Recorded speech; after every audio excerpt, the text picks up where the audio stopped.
நிகழும் மங்களகரமான குரோதி ஆண்டு ஜூன் மாதம் 15ஆம் தேதி சனிக்கிழமை அன்று உத்திரம் நட்சத்திரத்தில் நவமி திதியில் வரியான் நாமயோகத்தில் பாலவம் கரணத்தினில் மகத்தான ஆனி மாதம் பிறக்கிறது.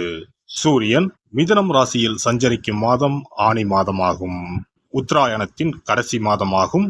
ஆன்மீக சிறப்புகள் கொண்ட மாதம் இதுவாகும். இம்மாத கிரகநிலைகள் என எடுத்துக்கொண்டால் மேச ராசியில் செவ்வாய் பகவான் ஆட்சி பலத்துடன் உள்ளார். ரிஷப ராசியில் குரு பகவானும், மிதுன ராசியில் சூரிய பகவானும், சுக்கிர பகவானும், புதன் பகவானும் இணைந்துள்ளனர். கன்னி ராசியில் கேது பகவானும், கும்பராசியில் சனி பகவானும், மீன ராசியில் ராகு பகவானும் உள்ளனர்.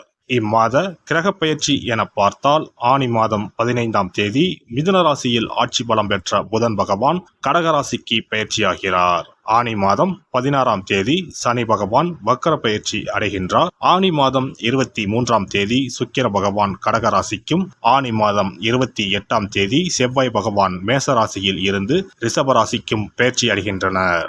இந்த கிரக அமைப்பினால் உங்கள் வாழ்வில் இம்மாதம் ஏற்படக்கூடிய மாற்றங்கள் என்னென்ன என்பதனையும், ஏதாவது அசுப பலன் ஏற்பட்டால் ராசிக்காரர்கள் செய்ய வேண்டிய பரிகாரம் என்ன என்பதனை பற்றியும் காண்போம். சிறு விஷயமாக இருந்தாலும் அதில் உணர்வுபூர்வமாக செயல்படும் கடகராசி அன்பர்களே, இந்த ஆனி மாதம் வாக்கு வன்மையால் நன்மை உண்டாகும். செய்யும் காரியத்தை சிறப்பாகவும் நேர்மையாகவும் செய்து முடித்து மற்றவர்களிடம் பாராட்டுகளை பெறுவீர்கள்.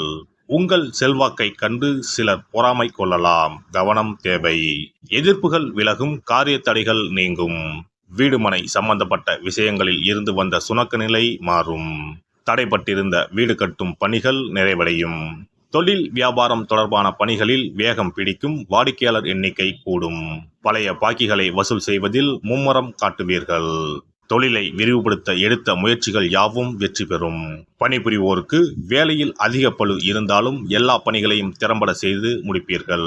பணவரத்து திருப்தி தரும். எதிர்பார்த்த அதிகாரமிக்க பதவிகளை பெறுவீர்கள். குடும்பத்தில் இருப்பவர்களுக்கு தேவையான பொருட்களை வாங்கி குவிப்பீர்கள். கணவன் மனைவிக்கு இடையே இருந்த கருத்து வேற்றுமை நீங்கும். குழந்தைகளால் பெருமை சேரும். உறவினர்கள் நண்பர்கள் மத்தியில் மதிப்பு மரியாதை கூடும்.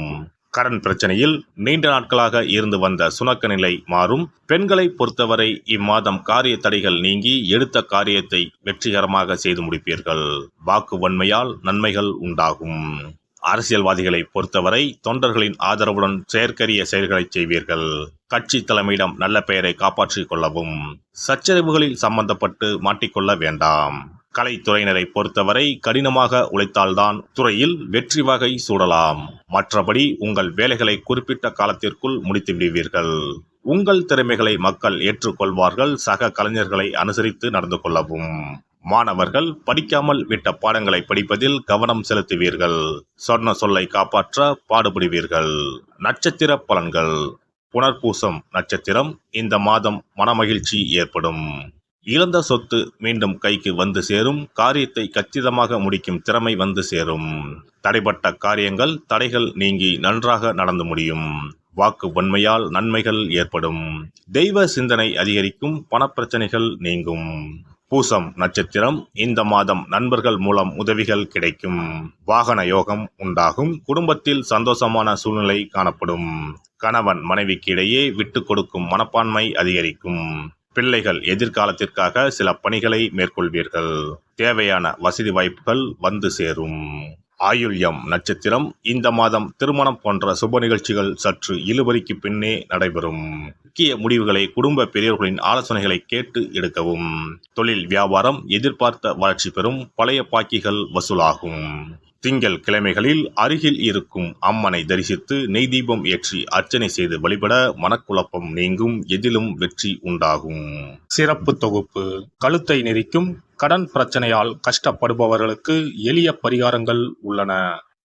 ருண, ரோக, சத்ரு இந்த மூன்றுமே மனிதர்களை வெல்லக்கொள்ளும்.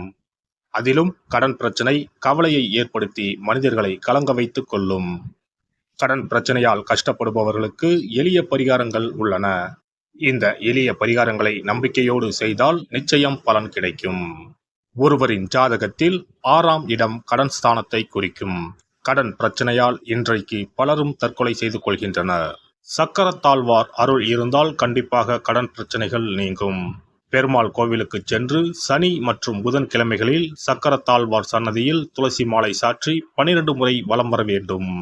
ஒவ்வொரு முறை வலம் வரும் பொழுதும் கடன் தீர்வதற்கு மனமுருக நம்பிக்கையோடு வேண்டிக் கொள்ள வேண்டும். தொடர்ந்து 12 வாரங்கள் செய்தாலே கடன் பிரச்சனை தீர்ந்து மன நிம்மதி ஏற்படும். மேசராசியில் பிறந்தவர்கள் தயிரை கொண்டு இனிப்பு பலகாரம் செய்து ஒவ்வொரு வெள்ளிக்கிழமையும் மாலை வேளையில் பசுவுக்கு கொடுத்து வர கடன் பிரச்சனைகள் தீரும்.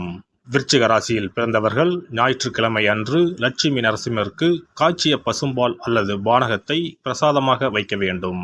48 நாட்கள் இந்த பூஜையை செய்தால் கடன் தொல்லையில் இருந்து விடுபடலாம்.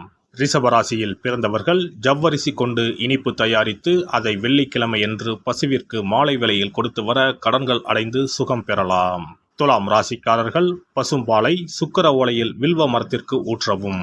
24 வெள்ளிக்கிழமை செய்திட நிச்சயமாக கடன் தீரும். வெள்ளிக்கிழமையில் அரச மரத்தடி விநாயகருக்கு அகலில் 11 தீபமும் 11 முறை வலம் வந்தும் வழிபட்டால் கடன் தீரும். மிதுன ராசிக்காரர்கள் தினசரி சிறிது தயிர் சேர்த்து குளித்து வரவும். கடன்கள் நீங்கும். மாலை வேளையில் சூரிய தரிசனம் அஸ்தமனத்துக்கு முன் செய்து வரவும். கன்னி ராசிக்காரர்கள் சனிக்கிழமைகளில் உளுந்து வடை தானம் செய்யவும். அதை நீங்கள் உண்ணக்கூடாது. மேலும் துளசிக்கு தினசரி நீர் வார்த்து ஒரு மண் அகலில் நல்லெண்ணெய் விளக்கேற்றி வைக்க ருண நிவாரணம் பெறலாம். கடகராசிக்காரர்கள் ஒவ்வொரு ஞாயிறும் சிறிது வெள்ளக்கட்டியை ஓடும் நீரில் விடவும்.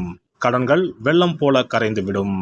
சிம்ம ராசியில் பிறந்தவர்கள் ஒவ்வொரு சனிக்கிழமையும் அரச மரத்தடியில் மண் அகலில் நல்லெண்ணெய் ஊற்றி கருப்பு திரி கொண்டு 8 விளக்குகள் ஏற்றி வர கடன்கள் அழிய வழி பிறக்கும்.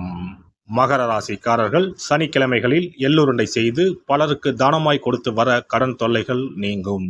கும்பராசிக்காரர்கள் வியாழன் மாலை 6 மணிக்கு குங்குமப்பூ சேர்த்த பாதாம் கீர் செய்து மகா விஷ்ணுவுக்கு நிவேதனம் செய்து முதலில் தான் அறிந்துவிட்டு பின்பு மற்றவருக்கும் தானமாய் கொடுத்து வர கடன்கள் மலமளவென அடைபடும்.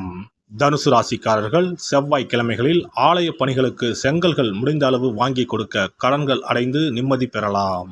மீன ராசிக்காரர்கள் செவ்வாய்க்கிழமை அன்று மதியமோ இரவோ நோயாளிகளுக்கு சப்பாத்தியை தானமாக கொடுத்து வர கடன்கள் வேகமாக அடைய ஆரம்பிக்கும். குறைந்தது 9 சப்பாத்திகள் கொடுப்பது நல்லது. செவ்வாய் பகவானை மனதார நினைத்துக் கொள்வது நலம் தரும். பௌர்ணமி நாளில் குலதெய்வத்திற்கு படையலிட்டு வழிபடுவது சிறப்பு. குலதெய்வ படம் இல்லாதவர்களும் குலதெய்வம் பற்றி தெரியாதவர்களும் 5 முக குத்து விளக்கை பூஜை அறையில் ஏற்றி வைத்து படையல் போட்டு கற்பூர ஆரத்தி காட்டி கடன் பிரச்சனை நீங்க மனதார வேண்டிக் கொள்ளலாம். இவ்வாறாக 9 பௌர்ணமிகள் விடாமல் இந்த பரிகாரம் செய்ய கடன் தொல்லைகள் எளிதாக தீர்ந்துவிடும். கடன் தீர்வதற்கான வழிகளும் கிடைக்கும். இந்த பரிகாரத்தை அனைத்து ராசிக்காரர்களும் செய்யலாம். எல்லாம் வல்ல இறையருளால் நீங்களும் உங்கள் அன்பு குடும்பமும் உடல் நலம், நீலாயுள், நிறை செல்வம், உயர் புகழ், மெய்ஞானம் ஓங்கி வாழ்க வளமுடன். இந்த வீடியோ பதிவு உங்களுக்கு பிடித்திருந்தால் லைக் பண்ணுங்க, கமெண்ட் பண்ணுங்க, ஷேர் பண்ணுங்க, மறக்காம சப்ஸ்கிரைப் பண்ணுங்க, பக்கத்துல இருக்கிற பெல் பட்டனை கிளிக் பண்ணுங்க. நன்றி, வணக்கம். ஓம் நமச்சிவாய. சிவாய நம.